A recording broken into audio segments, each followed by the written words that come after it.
sisi viongozi ni wanadamu, ni watu na wanadamu. Tuna miko tumewekewa. Ukitufanyia assessment leo, unaweza ukatukuta only 30% tunafuata kweli hiyo miko ya uongozi.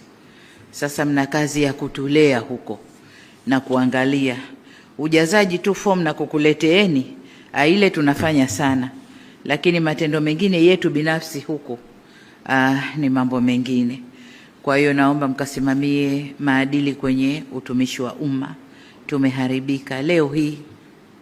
Mtumishi wa umma anakosa uzalendo, anakosa tuseme nini sijui, ile moyo, na kwamba mtumishi wa umma anathubutu kuchukua siri kwenye mafaili, akapiga picha kwenye simu yake na akasambaza kwenye, akijua kwamba anamkomoa rais, akijua kwamba sijui anamkomoa nani inline, lakini kumbe ni yeye amekosa maadili, ni yeye hawajibiki kwa taifa lake, uzalendo kwa taifa lake hakuna.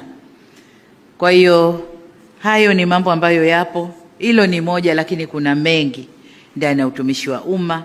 Katusaidieni, kwa sababu utumishi wa umma ndio engine ya uendeshaji wa nchi hii. Basi nihitimishe kwa kuwataka wateule wote mkafanye kazi kuendana na viapo vyenu mlivyo hapa leo, mkawatumikie Watanzania kwa uadilifu na kwa uwezo wenu wote.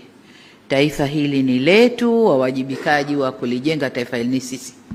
Mlio hapa, tuliopo na waliopo ni sisi na hakuna mwingine. Na kwa sababu ya uzuri na madhubuti wa taifa letu, mnaona yanayotokea leo. Kwamba nchi, watu kutoka kwingine wanataka kuja kuvuruga huku ndani. Sasa hii kazi ya kulinda hilo sio yangu peke yangu, wala sio vyombo vya ulinzi na usalama peke yao, ni sote. Ni sote, kwa sababu wakikosa huku watapita huko, kupita mawizara, mashirika yetu, nani watataka kuingia huko kuvuruga. Naomba mkalinde taifa lenu. Hii ndio rasilimali yetu tulioachiwa, hatuna nyingine. Nendeni kailindeni. Baada ya kusema hayo, niwashukuru sana sana sana na niwatakie kazi njema.